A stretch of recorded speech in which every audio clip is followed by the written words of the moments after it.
Efektívne riešenia v doprave sú prioritou pre všetky veľké mestá. Tie čelia nárastu počtu obyvateľov a priamo úmerne s tým aj rastúcej hustote premávky. Preto sú inovácie, koncepty Smart Cities a zdieľaných služieb aktuálnym silným trendom. Ako to v tejto oblasti vyzerá na Slovensku? Tomu sa budeme venovať v dnešnej relácii Analýzy a trendy. Pozvanie do dnešnej relácie prijali pani Petra Dzurovčinová, splnomocnenkyňa pre inovácie na magistráte hlavného mesta Slovenskej republiky. Dobrý večer. Dobrý večer a ďakujem za pozvanie. A Vladimír Ort, výkonný riaditeľ spoločnosti Avis. Takisto dobrý večer. Dobrý večer, ďakujem za pozvanie.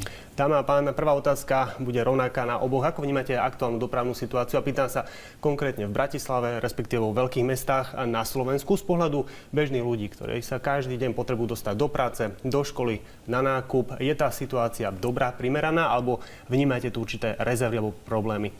Pani Dzurovčinová.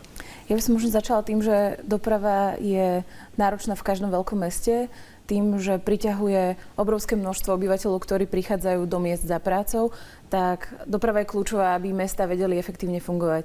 V Bratislave samozrejme máme viaceré výzvy, na ktoré sa teraz pozeráme, či už sú spojené s výstavbou nových ciest, rekonštrukciami, takže pre nás je dôležité hlavne komunikovať s obyvateľmi a dávať im možnosti, aby vedeli využívať a efektívne sa dostávať do práce alebo prípadne domov. Takže áno, vnímame tie výzvy v Bratislave, ale snažíme sa čo najefektívnejšie na ne reagovať. Pán Ort, ako vy vnímate situáciu z vášho pohľadu? Ja si myslím, že v prvom rade, aby sme vedeli posúdiť dopravnú situáciu v Bratislave, respektíve na Slovensku, je treba historicky sa trošku obzrieť. Doprava ako taká má cez 100 rokov a samozrejme tam, kam sa vyvinula, málo kto očakával. Tá doprava v zásade sa rozdeľuje na individuálnu a hromadnú a podľa mňa to treba aj posudzovať a podľa mňa sme v stave počtu obyvateľov na planete, respektíve aj na Slovensku a počtu automobilov, že tú dopravu potrebujeme začať riadiť. To je podľa mňa podstatné. Čo sa týka tej dopravy na Slovensku, ja si myslím, že nie je tak dramatická ako inde vo svete.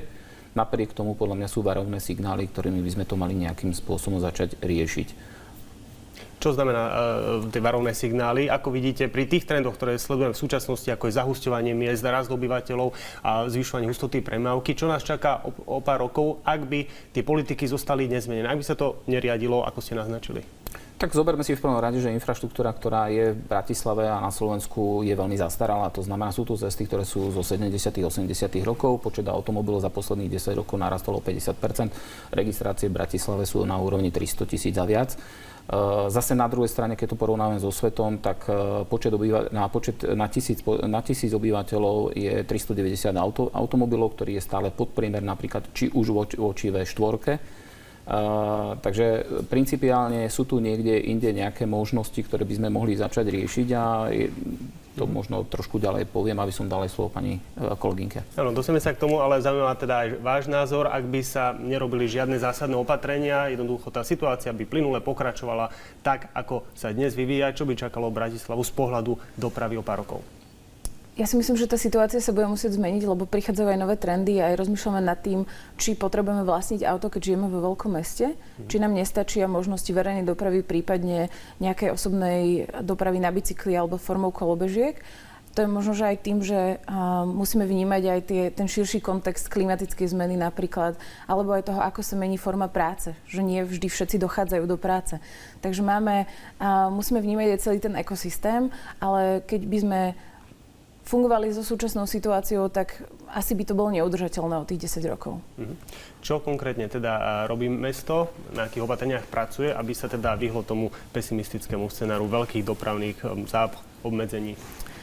V prvom rade mesto sa snaží porozumieť tomu, ako funguje. Snažíme sa robiť rozhodnutia založené na dátach, takže začali sme zbierať dáta o tom, ako sa ľudia v rámci Bratislavy hýbu, ale aj aký je vlastne ekonomický ťah v Bratislavi a koľko ľudí vlastne dochádza za prácou pravidelne do Bratislavy. Takisto paralelne s tým v Bratislave sa, ak ste si všimli, teraz pracuje na nových električkových tratiach. Pozeráme sa na to, ako môžeme rozvíjať mestskú hromadnú dopravu, ako môžeme ľudí motivovať k tomu, aby začali používať, možno vyskúšali tie električky. V rámci Európskeho týždňa mobility sú teraz zvýhodnené ceny ročných lístkov. Takže naozaj sa snažíme aj evaluovať, či všetky naše kroky, ktoré robíme, nejakým spôsobom pozitívne vplývajú na ľudí. Takisto, a to je ešte možno, že tak tretia vec, je ako mesto chceme komunikovať s novými providermi mikromobility, alebo v zahraničí sa to volá, že mobilita poslednej míle, kde hovoríme o bicykloch alebo kolobežkách. Keď už vystúpim z toho auta alebo z MHDčky, tak už sa dovezím do práce takýmto spôsobom. Takže chceme vlastne otvoriť tie možnosti obyvateľom, aby si vedeli vybrať to, čo im najviac vyhovuje v ten daný deň. Pán Nord, aký je váš názor na túto tému? Existuje množstvo odborníkov a názorov, čo všetko sa dá robiť v oblasti dopravy, aby sa tá situácia stala udržateľnou. Čo vám vychádza z tej plejady názorov, teda ako najrozumnejšie riešenie? No, v prvom rade ja si myslím, že neexistuje žiadny najlepší model, ktorý vo svete existuje, ktorý by sme dneska vedeli skopírovať. Každá krajina, každé mesto má svoje špecifika. K tomu, čomu sa najviac ja si môžem vyjadriť mimo hromadnej dopravy. Hromadná doprava, to je len v krátkosti, podľa mňa centrá, kde býva veľmi veľa ľudí, by mali byť lacnou ekologickou dopravou spojené s centrami, kde tí ľudia chodia za prácou. Toto by malo byť čo najväčšej možnej miere obsiahnuté. Samozrejme, do každého kúta tá električka, trolejbus alebo nejaká tá lacná doprava, hromadná doprava nedokáže dojsť. Druhá dôležitá vec je individuálna doprava. Treba rozdeliť ľudí, ktorí sa dopravujú individuálnou dopravou do troch skupín. Prvá skupina sú ľudia, ktorí občasne používajú auto, keď prší, alebo prípadne idú na nejakú svadbu a parkujú celé dni, týždne, mesiace pred domom. Auto im medzi tým samozrejme stárne, stojí to nejaké peniaze. Potom sú ľudia, ktorí chodia občas a potom sú ľudia, ktorí chodia každý deň. Ja si myslím, že prvá a druhá skupina ľudí sa dá v zásade nejakým spôsobom zmeniť. Tá zmena by mala prísť nie integrovanou, ale kombinovanou dopravou. Ako tu kolegynka povedala, máme tu kolobežky, máme tu bicykle, mali by tu byť car sharingy, mali by tu byť autopožičové, mali by tu byť operatívne leasingy a každý podľa svojho príjmu si v zásade dovolí to, čo môže. V každom prípade to, do ktorej doby sa my dneska dostávame, ja som to už aj minule spomenul, dochádzame do stavu, kedy auto ako nástroj slobody prestáva byť nástrojom slobody. To znamená, na to, aby sme prežili, aby naše deti boli zdravé, aby exhaláty a množstvo vozdiel neboli plné ulice, my si musíme uvedomiť, že šerovanie aut je veľmi podstatné a samozrejme ekonomické. Je veľmi dôležitý argument, je 6% globálneho použitia vozidla je auto používané, len 6% zo 100%. To znamená, auto keď spíme, auto keď je v oprave. Ja si myslím, že car sharingy, zdieľanie dopravy a všetko to ostatné podľa našich prepočtov dokáže to vozidlo vyťažiť na viac ako 35%. To si predstavme, že toto keby sa v Bratislave stalo, tak sa vrátime v preplnenosti ulic na úroveň roku 95 až 2000, čiže zhruba 20 rokov dozadu. Čo je podľa vás potrebné k tomu, aby sme sa dostali do určitej úrovne, kedy sa budeme môcť reálne rozprávať, že car sharing, ride sharing v Bratislave funguje ako, dajme tomu, reálny spôsob prepravy pre nejakú už väčšiu časť obyvateľov? Veľmi veľa cestujem po svete a musím povedať, že konkrétne za morom v Spojených štátoch, keď som či už služobne alebo súkromne, každý sa ma pýta, čo je to Slovensko, keď niekoho stretnem a tak ďalej. A sme malinká krajina, ktorá moc veľa fanúšikov alebo veľa ľudí, ktorí viac menej o nás ani nevedia práve v tejto časti sveta.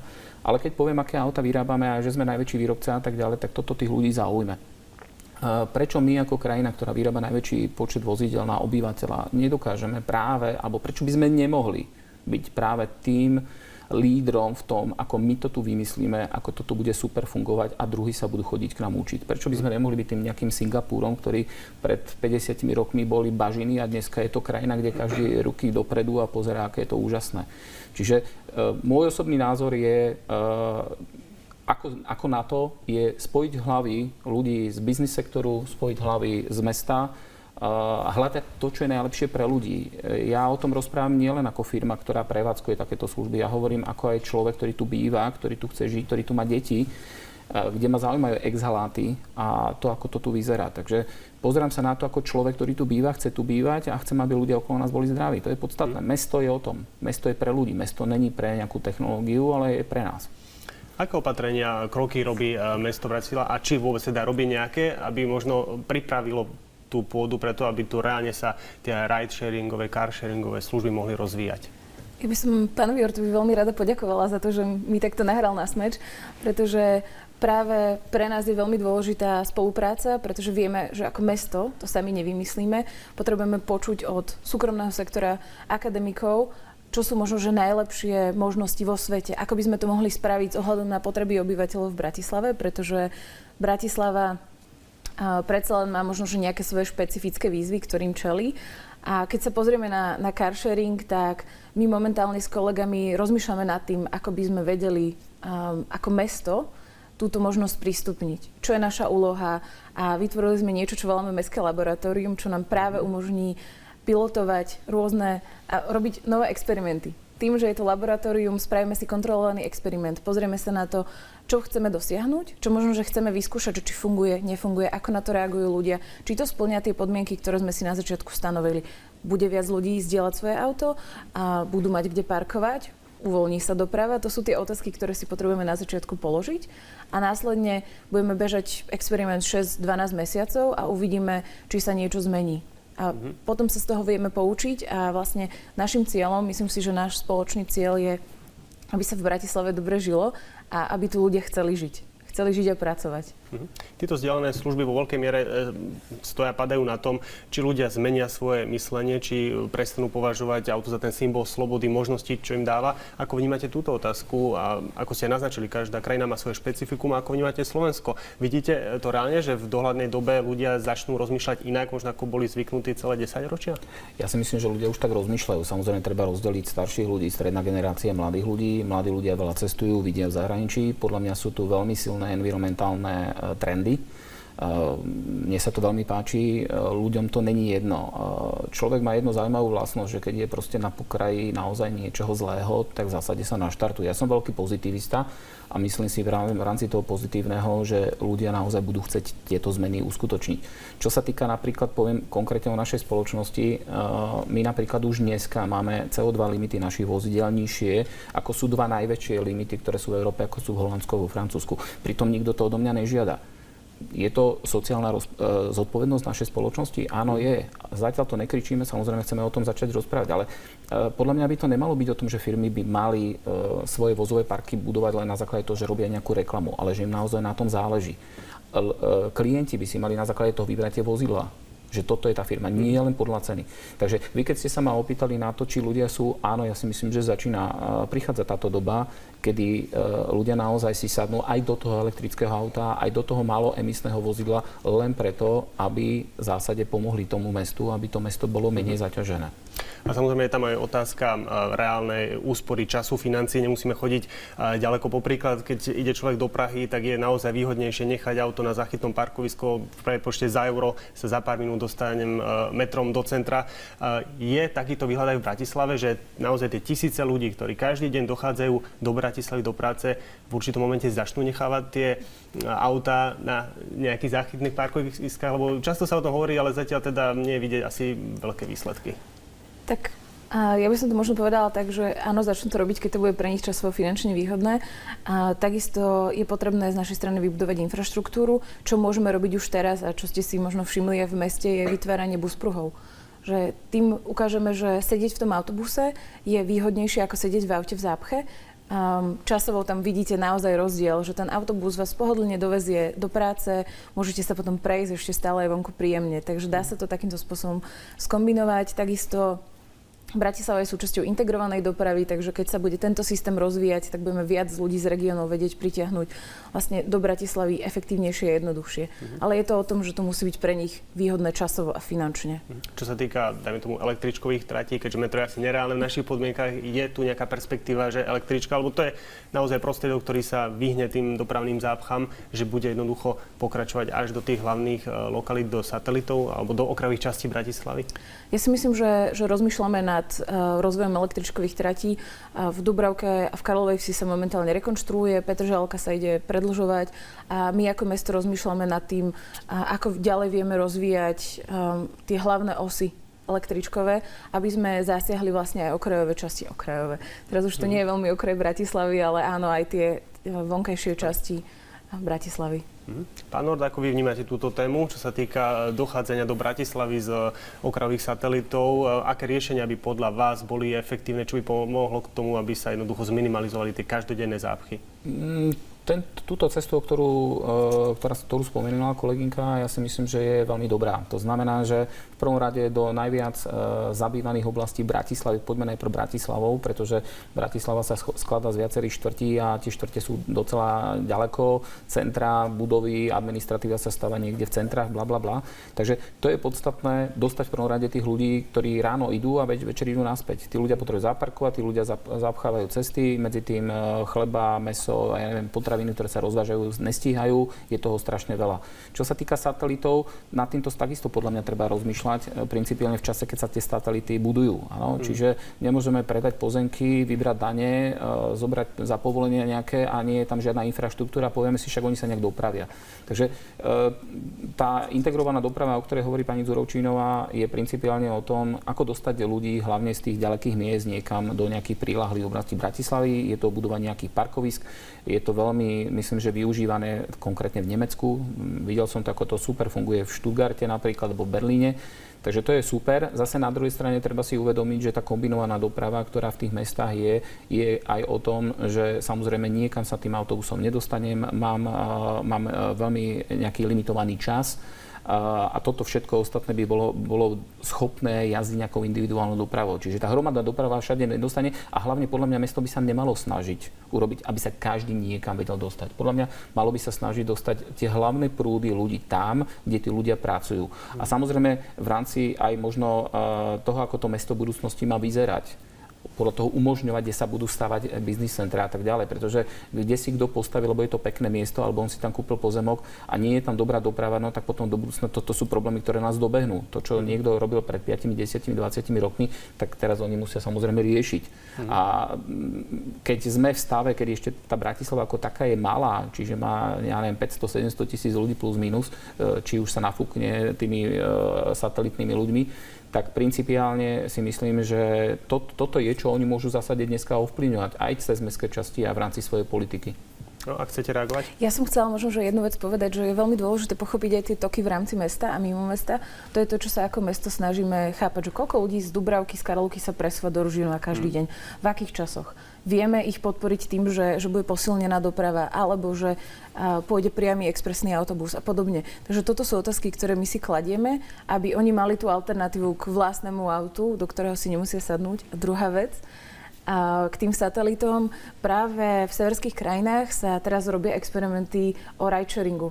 Že ideme podobným smerom, vieme o tom, že ideme spolu do tohto biznis centra, môžeme nazdieľať auto, budeme mať príjemnú spoločnosť. Je to veľmi zaujímavé výsledky majú, pretože je to psychologický efekt toho, že zdieľam svoje auto, je úplne iný, ako keď s niekým sedím v autobuse.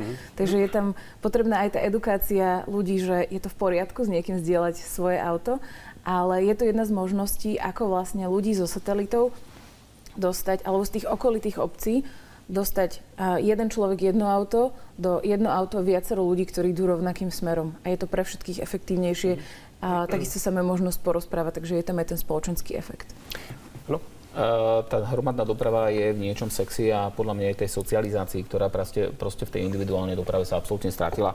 Keď som bol mladší, jazdil som hromadnou dopravou do školy a tak ďalej, tak v podstate človek sa mohol socializovať, s niekým sa zoznámil, stretol a tak ďalej. Dneska v tom aute to samozrejme nezažívate. Takže tá doprava určite tými tokmi je super, že to analyzuje mesto a podľa mňa, keď to vytvorí, tak môže sa dosiahnuť niečo podobné, ako je v Londýne. Čiže v podstate mesto, keď idete do mesta, mesto netrpí nejakými veľkými trafikmi v nejakých konkrétne okrajových štvrtiach a následne viete urobiť zóny, ale Londýn to napríklad robí cez veľmi vysoké poplatky. Podľa mňa skôr by som išiel viac menej edukáciou a nejakým takým tým voľnejším prístupom voči tým ľuďom. Hovorím, ten zásah na slobodu toho rozhodnutia človeka, idem hromadnou, idem individuálnou alebo akokoľvek dopravou, ľudia to nemusia dobre vnímať. Hlavne pri voľbách, ktoré budú znova, čo sa týka mesta. Takže treba citlivo vnímať to, čo tí ľudia chcú, ale samozrejme, aby to mesto bolo zdravé, čisté a samozrejme, ak sa dá, aby tie trafiky po mestách neboli obrovské. Ak ešte môžem jednu vec.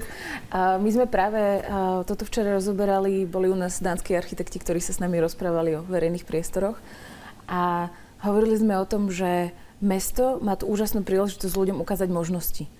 Že vy si možno, že tú možnosť ani neviete predstaviť, pokiaľ sa ten pilot neuskutoční, pokiaľ si to nevyskúšate, tak neviete o tom, že toto sú vaše možnosti a budú sa vám páčiť.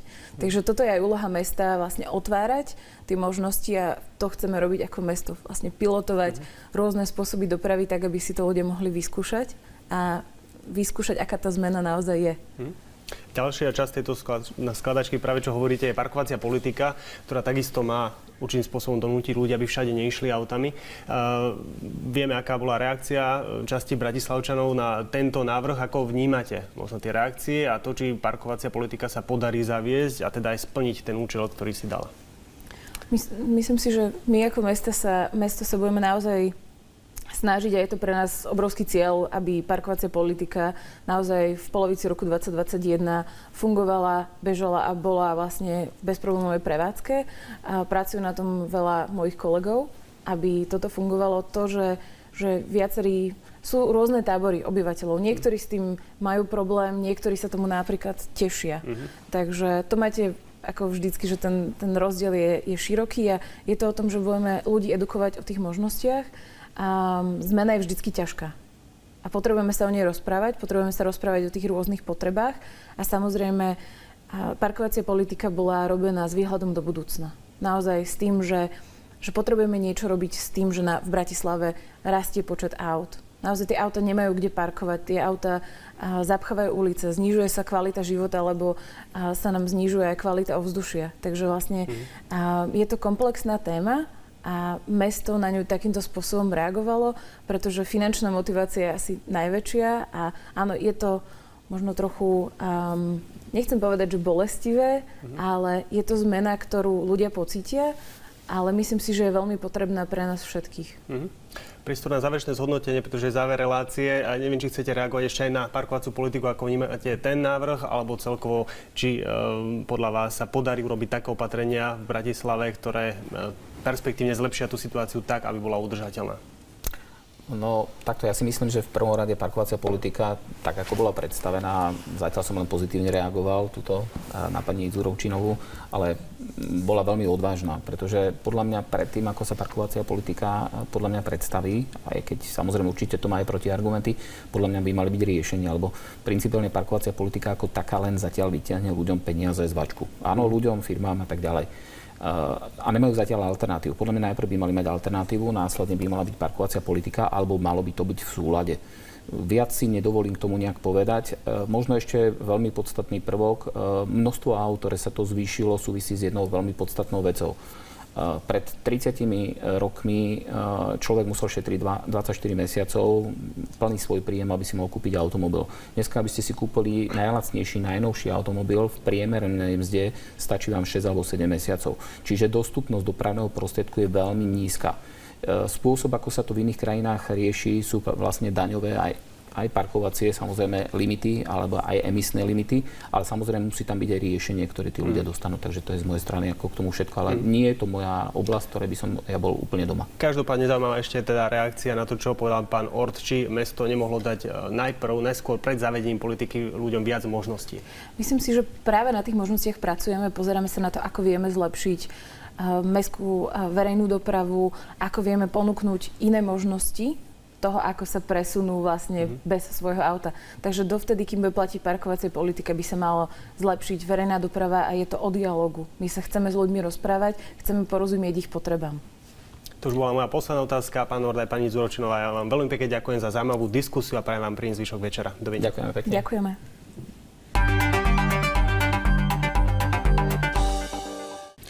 Vážení diváci, ja vám ďakujem za pozornosť a teším sa na ďalšie vysielanie relácie Analýzy a trendy opäť o týždeň. Dovidenia.